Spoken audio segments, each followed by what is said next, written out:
Hello students, goods and services tax ఫండమెంటల్స్లో మనం next టాపిక్లోకి మూవ్ అవుతున్నాం. జిఎస్టీ ఫండమెంటల్స్ అనే సబ్జెక్ట్లో మన నెక్స్ట్ టాపిక్ ఏమిటంటే Bagchi Poddar model of GST. Bagchi Poddar model of GST, దీని తెలుగులో బాగ్చి పొద్దార్ జిఎస్టీ నమూనా లేదా బాగ్చి పొద్దార్ జిఎస్టీ మాదిరి అని అంటారు. ఓకే స్టూడెంట్స్, మనం సెకండ్ యూనిట్లో ఉన్న టాపిక్స్ డిస్కస్ చేస్తున్నాం. జిఎస్టీలో ఉన్నటువంటి ఫస్ట్ యూనిట్ అయిన ఇంట్రడక్షన్ యూనిట్ని కంప్లీట్ చేసుకుని సెకండ్ యూనిట్లోకి ఎంటర్ అయ్యాం. సెకండ్ యూనిట్ పేరు జిఎస్టీ. ఈ జిఎస్టీలో అంటే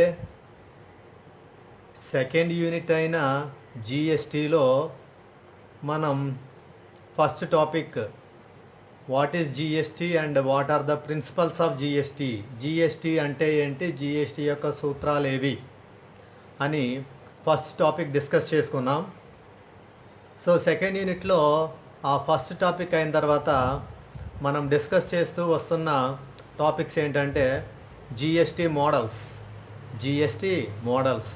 జిఎస్టీ నమూనాల గురించి మనం డిస్కస్ చేస్తూ వస్తున్నాం. సెకండ్ యూనిట్లో టాపిక్లు అవి. జిఎస్టీ మోడల్స్లో మనం first model Australian model of GST, అది డిస్కస్ చేయడం జరిగింది. Next Canadian model of GST, అది డిస్కస్ చేయడం జరిగింది. దాని తర్వాత ప్రీవియస్ క్లాస్లో క్యాల్కర్షా జిఎస్టీ మోడల్, దాన్ని కూడా ప్రీవియస్ క్లాస్లో మనం డిస్కస్ చేయడం జరిగింది. ఇప్పుడు డిస్కస్ చేయబోయే జిఎస్టీ మోడల్ ఏంటంటే Bagchi Poddar model of GST, Bagchi Poddar GST నమూనా. ఈ బాగ్చి పొద్దార్ అనే వాళ్ళు ఇద్దరు టూ డిఫరెంట్ పర్సన్స్ అండి. మీరు అబ్జర్వ్ చేయాల్సిన అవసరం ఉంది. బాగ్చి ఒక సెపరేట్ పర్సన్, పొద్దార్ ఒక సెపరేట్ పర్సన్. వీళ్ళిద్దరూ కూడా టూ డిఫరెంట్ పర్సన్స్ అండి. బాగ్చి గారి యొక్క పూర్తి పేరు సుబ్రోతో బాగ్చి. నెక్స్ట్ ఆయన పొద్దార్ గారి యొక్క పేరు సత్య పొద్దార్. ఈ విధంగా సుబ్రోతో బాగ్చి, సత్య పొద్దార్ ఇద్దరు టూ డిఫరెంట్ పర్సన్స్. ఈ టూ డిఫరెంట్ పర్సన్స్ వీళ్ళిద్దరూ ఇండియాలో జిఎస్టీని ఇంట్రడ్యూస్ చేసి ఇంప్లిమెంట్ చేయడానికి అవసరమైన కొన్ని ప్రపోజల్స్ని, రికమెండేషన్స్ని చేయడం జరిగింది. ఆ ప్రపోజల్స్, రికమెండేషన్స్ని బేస్ చేసుకుని డిజైన్ చేసిన మోడల్నే Bagchi Poddar model of GST అంటారు. ఈ ఇద్దరు వ్యక్తులు కూడా అంటే సుబ్రోతో బాగ్చి మరియు సత్య పొద్దార్, ఈ ఇద్దరు వ్యక్తులు కూడా భారతదేశంలో జిఎస్టీ అనే ఒక పన్నును ప్రవేశపెట్టి దానిని అమలు చేయడానికి అవసరమైన ప్రతిపాదనలు, సూచనలు, సిఫార్సులు చేయడం జరిగింది. వీరు సూచనలు, సిఫార్సులను ఆధారంగా చేసుకుని తయారు చేసిన జిఎస్టీ నమూనాయే బాగ్చి పొద్దార్ జిఎస్టీ నమూనా. ఈ సుబ్రోతో బాగ్చి అనే పర్సను ఇండియాలో ఒక సక్సెస్ఫుల్ బిజినెస్ లీడర్ అండి. అంటే భారతదేశంలో ఒక సమర్థవంతమైన వ్యాపార నాయకుడిగా ఈయన పేరు మనం చెప్పచ్చు. బిజినెస్లో చాలా సక్సెస్ఫుల్ లీడర్గా ఈయన ఉంటూ చాలా రకాల బిజినెసెస్ని ఈయన రన్ చేస్తున్న ఇండియాలో ఉన్నటువంటి ఒక ఫేమస్ పర్సన్. ఆ తర్వాత మరొక ఫేమస్ పర్సన్ సత్య పొద్దార్. ఈయన కూడా చాలా ఫేమస్ పర్సనే ఇండియాకి సంబంధించి. ఈయన పర్టికులర్గా చెప్పుకోవాలంటే he is a famous person in taxation. పన్ను విధింపుకు సంబంధించిన విషయాల్లో ఈయన మంచి అనుభవజ్ఞుడు. He is a good expert in ట్యాక్సేషన్లో మంచి ఎక్స్పర్ట్ ఈయన. He is a good tax advisor. Satya Poddar అనే ఈయన మంచి పన్ను సలహాదారుడు కూడా. పన్నుకు సంబంధించిన ఏమైనా సమస్యలు, ఇబ్బందులు ఉన్నప్పుడు ఆ సమస్యలు, ఇబ్బందులకు తగు సలహాలు ఇవ్వడంలో చాలా నైపుణ్యం కలిగిన వ్యక్తి ఈ Satya Poddar. Satya Poddar is a famous person in India and he is a good tax advisor. ఒక మంచి ట్యాక్స్ అడ్వైజర్ అనమాట ఈయన. ఈ విధంగా Subroto Bagchi a successful business leader and Satya Poddar he is a good tax advisor. ఈ ఇద్దరు టూ ఫేమస్ పర్సన్స్ కూడా జిఎస్టీ ఇంట్రొడక్షన్ అండ్ ఇంప్లిమెంటేషన్కి సంబంధించిన ప్రపోజల్స్ని బేస్ చేసుకుని ఒక మోడల్ని డిజైన్ చేశారు. వీళ్ళిద్దరే జిఎస్టీకి సంబంధించి కొన్ని ప్రపోజల్స్ చేశారు కాబట్టి జిఎస్టీ మోడల్కి వీళ్ళిద్దరి పేర్లు కలిపి పేరు పెట్టడం జరిగింది. అదే Bagchi Poddar model of GST. భారతదేశంలో జిఎస్టీని ప్రవేశపెట్టి అమలు చేయడానికి అవసరమైన సూచనలు సిఫార్సులు చేయడం జరిగింది కాబట్టి ఈ ఇద్దరు పేరు మీదే జిఎస్టీ మోడల్కి పేరు పెట్టారు. అదేంటంటే Bagchi Poddar GST model, Bagchi Poddar GST నమూనా. రైట్. ఈ ఇద్దరు వ్యక్తులు కూడా ఇండియాలో జిఎస్టీ ఇంట్రడక్షన్ అండ్ ఇంప్లిమెంటేషన్కి సంబంధించి చేసిన ప్రపోజల్స్ అండ్ రికమెండేషన్స్ ఏమిటంటే, మెయిన్ బేసికల్గా చెప్పుకోవాల్సింది ఇద్దరు కూడా 3 డిఫరెంట్ ట్యాక్సెస్ని కంబైన్ చేయాలని చెప్పారు. 3 డిఫరెంట్ ప్రీవియస్ ఇండైరెక్ట్ ట్యాక్సెస్ని కంబైన్ చేయాలని చెప్పారు. ఏ రకాలైన ఇండైరెక్ట్ ట్యాక్సెస్ని కంబైన్ చేయాలి అని చెప్పడం జరిగిందంటే, ప్రీవియస్ ఇండైరెక్ట్ ట్యాక్స్ సిస్టమ్కి సంబంధించిన central excise, service tax and value added tax.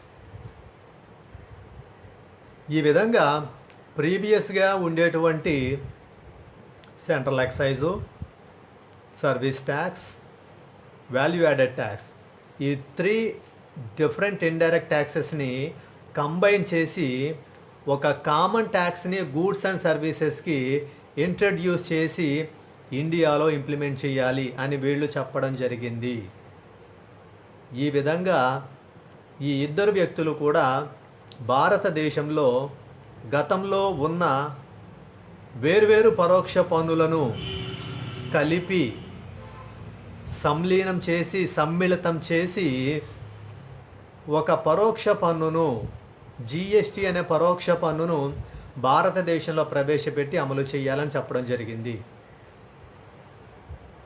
ఏ రకాలైన పరోక్ష పన్నులను సమ్మిళితం చెయ్యాలి అని వీళ్ళు చెప్పడం జరిగిందంటే, గతంలో పరోక్ష పన్నులైనటువంటి కేంద్ర ఎక్సైజ్ సుంకము, సేవా పన్ను మరియు విలువ ఆధారిత పన్ను, ఈ 3 రకాలైన పరోక్ష పన్నులను సమ్మిళితం చేసి ఆ తరువాత భారతదేశంలో వస్తువులు మరియు సేవలపై ఒకే ఒక పరోక్ష పన్ను, జిఎస్టీ అనే పన్నును విధించాలి అని వీళ్ళు చెప్పడం జరిగింది. ఈ విధంగా జిఎస్టీ అనే సింగిల్ ఇండైరెక్ట్ ట్యాక్స్ని ఇండియాలో ఇంట్రడ్యూస్ చేసి ఇంప్లిమెంట్ చేయాలి అని చెప్పడం జరిగింది. మెయిన్ బేసికల్గా వీళ్ళు ప్రపోజ్ చేసిన, రికమెండ్ చేసిన విషయం ఇదన్నమాట. అంటే ఇంచుమించుగా క్యాల్కర్ షా జిఎస్టీ మోడల్లో విజయ్ క్యాల్కర్, అజయ్ షా ఏ రకమైన ప్రపోజల్స్ రికమెండేషన్స్ చేశారో ఇంచుమించు సేమ్ అదే రకమైన ప్రపోజల్ అండ్ రికమెండేషన్ని సుబ్రతో బాగ్చి, సత్య పొద్దార్ కూడా చేయడం జరిగింది. వీళ్ళు చెప్పిన విషయం ఏంటంటే, ట్యాక్సెస్ని ఎవరు ఇంపోజ్ చేసే అథారిటీ కలిగి ఉండాలంటే, the taxes are to be levied by the both center and the states separately. Centre and state governments సెపరేట్గా ట్యాక్సెస్ని ఇంపోజ్ చేయాలి అని కూడా చెప్పడం జరిగింది. ఇది జిఎస్టీ సంబంధించి బాగ్చి పొద్దార్ జిఎస్టీ మోడల్లో ఉన్న మెయిన్ అండ్ బేసికల్ థింగ్. సరే, ఫస్ట్ పాయింట్, ఇండియాలో జిఎస్టీని ఇంట్రడ్యూస్ చేసి ఇంప్లిమెంట్ చేసేటప్పుడు ప్రధానంగా ఏ విషయాల్ని పరిగణలో తీసుకోవాలి, మెయిన్ దేన్ని కన్సిడరేషన్లో తీసుకోవాలంటే, ఫస్ట్ పాయింట్ వీళ్ళు చెప్పిన విషయం ఏంటంటే, జిఎస్టీ అనే కొత్త ట్యాక్స్ని ఇండియాలో ఇంప్లిమెంట్ చేసేటప్పుడు ట్యాక్సబుల్ ఈవెంట్గా ఏది ఉండాలంటే సేల్ అనేది ఉండాలి. అంటే జిఎస్టీ అనే కొత్త ట్యాక్స్ని ఇంట్రడ్యూస్ చేసిన తర్వాత జిఎస్టీని ఎలా ఇంప్లిమెంట్ చేయాలంటే గూడ్స్ అండ్ సర్వీసెస్ని సేల్ చేసేటప్పుడు ఆ సేల్ అనే కాన్సెప్ట్ని బేస్ చేసుకుని ట్యాక్స్ని ఛార్జ్ చేయాలని చెప్పడం జరిగింది. అంటే కొత్తగా ఇంట్రడ్యూస్ చేసే జిఎస్టీ ప్రకారం ట్యాక్సబుల్ ఈవెంట్ ఏముండాలి అని చెప్పారంటే ద సేల్ అనేది ట్యాక్సబుల్ ఈవెంట్గా ఉండాలి. గూడ్స్ని కానీ సర్వీసెస్ని కానీ సేల్ చేసినప్పుడు దాన్నే ట్యాక్సబుల్ ఈవెంట్గా బేస్ చేసుకుని జిఎస్టీని ఛార్జ్ చేయాలని చెప్పడం జరిగింది. అంటే భారతదేశంలో కొత్త పన్ను జిఎస్టీని ప్రవేశపెట్టిన తర్వాత వస్తువులు మరియు సేవలపై దేన్ని ఆధారంగా తీసుకుని పన్ను విధించాలంటే వస్తువులు మరియు సేవల యొక్క అమ్మకము అనే అంశాన్ని ఆధారంగా చేసుకుని జిఎస్టీ అనే పన్ను విధించాలని చెప్పడం జరిగింది. వీళ్ళు చెప్పిన మోడల్లో సెకండ్ పాయింట్ ఏంటంటే మ్యానుఫ్యాక్చర్ అనే కాన్సెప్ట్ ఏమైపోయిందంటే డిసపియర్ అయిపోయింది, అంటే విస్మరించడం జరిగింది. బాగ్చి పొద్దార్ జిఎస్టీ మోడల్లో మ్యానుఫ్యాక్చర్ అనే కాన్సెప్ట్ని వీళ్ళు వదిలివేయడం జరిగింది. మ్యానుఫ్యాక్చర్కి సంబంధించిన ఏ విషయాలు కూడా వీళ్ళు ఏమీ మెన్షన్ చేయలేదు. మ్యానుఫ్యాక్చర్ అనే కాన్సెప్ట్ని వీళ్ళు కంప్లీట్గా డిసపియర్ చేసేసారు, కంప్లీట్గా దాన్ని విస్మరించారు, కంప్లీట్గా దాన్ని వదిలేశారు. మ్యానుఫ్యాక్చర్ గురించి అసలు ఏ విధమైన మెన్షన్ వీళ్ళు చేయలేదు. థర్డ్ పాయింట్లో ఏం జరిగిందంటే బాగ్చి పొద్దార్ జిఎస్టీ మోడల్కి క్యాల్కర్ షా జిఎస్టీ మోడల్కి మధ్య ఉన్న బేసిక్ డిఫరెన్స్ అనేది ఇక్కడ థర్డ్ పాయింట్లో మనకు కనిపిస్తుంది. అదేంటంటే క్యాల్కర్ షా జిఎస్టీ మోడల్లో ట్యాక్సెస్ని కలెక్షన్ చేసేది ఎవరంటే centre and state governments. Bagchi Poddar GST మోడల్లో ట్యాక్సెస్ని కలెక్ట్ చేసేది సెంటర్, ఓన్లీ సెంటర్. ఈ విధంగా క్యాల్కర్ షా జిఎస్టీ మోడల్లో ట్యాక్సెస్ని కలెక్ట్ చేసేది సెంటర్ అండ్ స్టేట్స్. అయితే బాగ్చి పొద్దార్ జిఎస్టీ మోడల్ ప్రకారం ట్యాక్సెస్ని కలెక్ట్ చేసేది centre, only centre. This is the main and basic difference between the Kelkar Shah GST model and Bagchi Poddar GST model. Kelkar Shah GST model ప్రకారం పన్నులు వసూలు చేసేది కేంద్రము మరియు రాష్ట్రాలు. అయితే బాగ్చి పొద్దార్ జిఎస్టీ మోడల్ ప్రకారం పన్నులు వసూలు చేసేది కేంద్రము, కేవలం కేంద్రము మాత్రమే పన్నులు వసూలు చేస్తుంది అనే విషయాన్ని ఈ మోడల్లో ప్రపోజ్ చేయడం జరిగింది. Next, Bagchi Poddar GST model features. Bagchi Poddar GST model features అంటే బాగ్చి పొద్దార్ జిఎస్టీ మోడల్ యొక్క లక్షణాలు లేదా ఆవశ్యకాలు. జిఎస్టీ మోడల్ ఇది బాగ్చి పొద్దార్ సంబంధించిన జిఎస్టీ మోడల్. ఈ బాగ్చి పొద్దార్ అనే 2 డిఫరెంట్ పర్సన్స్ వాళ్ళు చేసిన ప్రపోజల్స్ని, రికమెండేషన్స్ని బేస్ చేసుకుని డిజైన్ చేసిన మోడల్ ఇది. ఈ మోడల్ ఉన్నటువంటి మెయిన్ ఫీచర్స్ ఏంటో ఇప్పుడు డిస్కస్ చేద్దాం. ఫస్ట్ పాయింట్, ఈ మోడల్ ప్రకారం ఈ మోడల్ యొక్క main feature, first important feature ఏంటంటే central excise, service tax, value added tax వీటిని కంబైన్ చేయాలి. వీటిని కంబైన్ చేసి జిఎస్టీ అనే ఒక కామన్ ట్యాక్స్ని ఇంట్రడ్యూస్ చేయాలి అని ప్రపోజ్ చేయడం జరిగింది. అంటే గతంలో ఉండేటువంటి ఇండైరెక్ట్ ట్యాక్సెస్ అయిన central excise, service tax and value added tax, ఈ 3 డిఫరెంట్ ఇండైరెక్ట్ ట్యాక్సెస్ని కంబైన్ చేసి వాటన్నిటి ప్లేస్లో కామన్గా జిఎస్టీ అనే ఒక ట్యాక్స్ని ఇంట్రడ్యూస్ చేయాలని చెప్పడం జరిగింది. అంటే గతంలో విధింపబడేటువంటి పరోక్ష పన్నులైన కేంద్ర ఎక్సైజ్ సుంకము, సేవా పన్ను మరియు విలువ ఆధారిత పన్ను, ఈ పరోక్ష పన్నులన్నింటినీ కూడా విలీనం చేసి వాటి స్థానంలో ఒక సామాన్య పన్ను జిఎస్టీ అనే పన్నును ప్రవేశపెట్టాలి అని ఈ బాగ్చి పొద్దార్ జిఎస్టీ మోడల్లో ప్రతిపాదించడం జరిగింది. ఇది first important feature. Second feature, levied by both central and states separately. GST అనేది ఎవరు ఇంపోజ్ చేయాలి అంటే సెంట్రల్ లెవెల్లో, స్టేట్స్ లెవెల్స్లో కూడా ఈ జిఎస్టీ సెపరేట్గా ఇంపోజ్ చేయాలి అని ప్రపోజ్ చేయడం జరిగింది. అంటే కేంద్ర స్థాయిలో మరియు రాష్ట్రాల స్థాయిలలో కూడా ఈ జిఎస్టీ అనేది ప్రత్యేకంగా విధింపబడాలి అని ప్రతిపాదించడం జరిగింది. ఇది second feature. Third feature, single revenue neutral rate at the rate of 6%. ఈ బాగ్చి పద్ధతి జిఎస్టీ మోడల్లో వీళ్ళు రికమెండ్ చేసిన ట్యాక్స్ రేట్ ఎంత అంటే 6%, 6%. దీనికి వాళ్ళు పెట్టిన పేరేం పేరంటే రెవెన్యూ న్యూట్రల్ రేట్, అంటే రాబడి తటస్థ రేటు. ఈ విధంగా బాగ్చి పద్ధతి జిఎస్టీ మోడల్ ప్రకారం సింగిల్ రేట్ ఉండాలి. అంటే సింగిల్ రేట్తో ట్యాక్స్ అనేది ఛార్జ్ అవ్వాలి. అది ఎంత రేట్తో ఛార్జ్ అవ్వాలంటే 6% రేటుతో ట్యాక్స్ అనేది ఛార్జ్ అవ్వాలి అని చెప్పడం జరిగింది. ఆ 6% రేట్కి వాళ్ళు పెట్టిన పేరు రెవెన్యూ న్యూట్రల్ రేట్, రాబడి తటస్థ రేటు. ఇదొక important feature. Next fourth feature, if more than one rate. ఒకవేళ గవర్నమెంటు సింగిల్ రేట్తో ట్యాక్స్ ఛార్జ్ చేయడం కుదరదు, మోర్ దాన్ వన్ రేట్, ఒక రేటు కంటే ఎక్కువ రేట్లు లేదా 2 రేట్ సిస్టమ్ని అడాప్ట్ చేసుకోవాలనుకున్నప్పుడు సెంట్రల్ గవర్నమెంట్ చేయాల్సిన పని ఏంటంటే 2 రేట్స్ని ఫిక్స్ చేయాలి. ఒక రేటేమో స్టాండర్డ్ రేటుగా ఉండాలి, ఇంకొక రేటేమో లోయర్ రేటుగా ఉండాలి అని రికమెండ్ చేయడం జరిగింది. బాగ్చి పద్ధతి జిఎస్టీ మోడల్లో వీళ్ళు బేసిక్గా సజెస్ట్ చేసిన tax rate single tax rate, that is at the rate of 6%. ఒకవేళ సింగిల్ ట్యాక్స్ రేట్ కాకుండా 2 ట్యాక్స్ రేట్స్ని ఇంట్రడ్యూస్ చేయాలనుకున్నప్పుడు ఆ 2 ట్యాక్స్ రేట్స్ ఏ విధంగా ఉండాలంటే ఒకటేమో స్టాండర్డ్ రేట్ ఉండాలి, మరొకటి లోయర్ రేట్ ఉండాలి అని సజెస్ట్ చేయడం జరిగింది.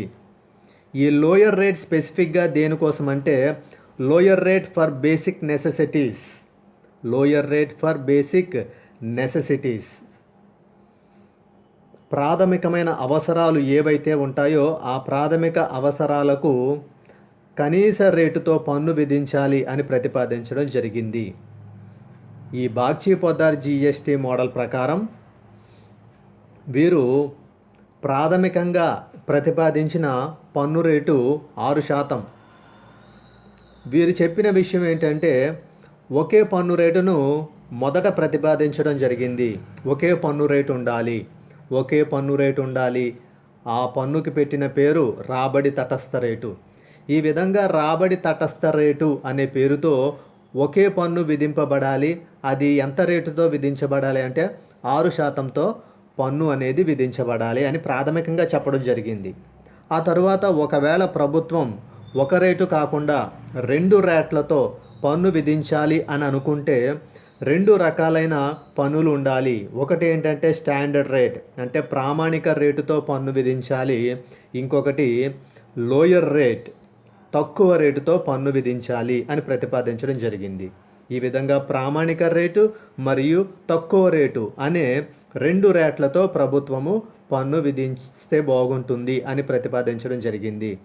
తక్కువ రేటు దేనికి ఉండాలని చెప్పడం జరిగిందంటే ప్రాథమిక అవసరాలు, ప్రజల యొక్క ప్రాథమిక అవసరాలు ఏవైతే ఉంటాయో వాటికి ప్రభుత్వం తక్కువ రేటుతో పన్ను విధించాలి అని చెప్పడం జరిగింది. ఈ విధంగా బాగ్చి పద్ధతి జిఎస్టీ మోడల్ ప్రకారం వీళ్ళు ఇనీషియల్గా రికమెండ్ చేసిన ట్యాక్స్ అయితే single tax at the rate of 6%. అలా కాకుండా సింగిల్ ట్యాక్స్ రేట్ కాకుండా 2 ట్యాక్స్ రేట్స్ ఉండాలి అనుకుంటే ఆ 2 ట్యాక్స్ రేట్స్ ఏ విధంగా ఉండాలి, ఒకటేమో స్టాండర్డ్ రేట్ ఉండాలి, సెకండ్ వన్ ఏమో లోయర్ రేట్ ఉండాలి అని రికమెండ్ చేయడం జరిగింది. ఇది 4th feature. Next 5th feature, envisages constitutional amendments by bringing the taxing powers on goods and services under the concurrent list. అంటే కాంకరెంట్ లిస్ట్లో ఉన్నటువంటి ఐటమ్స్ మీద ట్యాక్స్ని ఛార్జ్ చేసే పవర్స్ కోసం ఏమి చెయ్యాలి అని సజెస్ట్ చేయడం జరిగింది అంటే constitutional amendments are required to impose tax on the goods and services under the concurrent list. అంటే కాంకరెంట్ లిస్ట్లో ఏవైతే అంశాలు మెన్షన్ చేయబడ్డాయో ఆ కాంకరెంట్ లిస్ట్లో ఉన్నటువంటి అంశాలపై ట్యాక్స్ని ఛార్జ్ చేసే పవర్స్ రావడం కోసం, ట్యాక్స్ని ఛార్జ్ చేసే పవర్స్ పొందడం కోసం ఏం చేయాలి, కాన్స్టిట్యూషనల్ అమెండ్మెంట్ చేయాలి అని బాగ్చి పొద్దార్ జిఎస్టీ మోడల్లో సజెస్ట్ చేయడం జరిగింది. ఎన్విసేజెస్ అంటే ఎజ్యూమ్స్, ఇమాజిన్, ఎక్స్పెక్ట్స్ అనే మీనింగ్స్ వస్తాయి. అంటే వస్తువులు మరియు సేవలపై పన్ను విధింపు అధికారాలు పొందడానికి ఏ వస్తువులు మరియు సేవలపై ఉమ్మడి జాబితాలో ఉన్న వస్తువులు మరియు సేవలపై పన్ను విధించే అధికారాన్ని పొందడానికి రాజ్యాంగ సవరణలు చేయవలసిన అవసరం ఉన్నదని ఎజ్యూమ్ చేయడం జరిగింది, దాన్ని చెప్పడం జరిగింది. ఈ విధంగా ప్రభుత్వం ఉమ్మడి జాబితాలో ఉన్న అంశాలపై అంటే ఉమ్మడి జాబితాలో ఉన్నటువంటి వస్తువులు మరియు సేవలపై పన్ను విధించే అధికారాన్ని పొందడానికి గాను ప్రభుత్వం రాజ్యాంగపరమైన సవరణలు కూడా చేయాల్సిన అవసరం ఉన్నదని Bagchi Poddar GST model suggest చేయడం జరిగింది. ఇది 5th feature. 6th feature envisages national harmonisation agreement. Envisages national harmonisation agreement. GST అనే న్యూ ట్యాక్స్ని ఇండియాలో ఇంట్రడ్యూస్ చేయాలంటే ఖచ్చితంగా నేషనల్ వైడ్ ఒక రకమైన అగ్రిమెంట్కి అందరూ రావాల్సిన అవసరం ఉంది అని కూడా సజెస్ట్ చేయడం జరిగింది. ఇది కంట్రీ వైడ్ ఇంప్లిమెంట్ అవ్వాల్సిన ట్యాక్స్ కాబట్టి కంట్రీ వైడ్ అన్ని రకాల సెక్టార్స్ నుంచి, అన్ని రకాల పబ్లిక్ దగ్గర నుంచి, అన్ని రకాల ఆర్గనైజేషన్స్ దగ్గర నుంచి ఒక యాక్సెప్టెన్స్ వచ్చిన తర్వాత మాత్రమే జిఎస్టీ అనే న్యూ ట్యాక్స్ని ఇండియాలో ఇంట్రడ్యూస్ చేయడానికి వీలు పడుతుంది అని ఈ బాగ్చి పొద్దార్ జిఎస్టీ మోడల్లో సజెస్ట్ చేయడం జరిగింది. అంటే ఈ మోడల్ ప్రకారం భారతదేశంలో జిఎస్టీ అనే ఒక క్రొత్త పన్నును ప్రవేశపెట్టాలంటే ఖచ్చితంగా అన్ని వర్గాల నుండి తగిన ఆమోదం లభించాల్సిన అవసరం ఉంది. పరిశ్రమల వర్గాల నుండి ఆమోదం లభించాలి, రాజకీయ వర్గాల నుండి ఆమోదం లభించాలి, స్వచ్ఛంద సేవా సంస్థల నుండి ఆమోదం లభించాలి.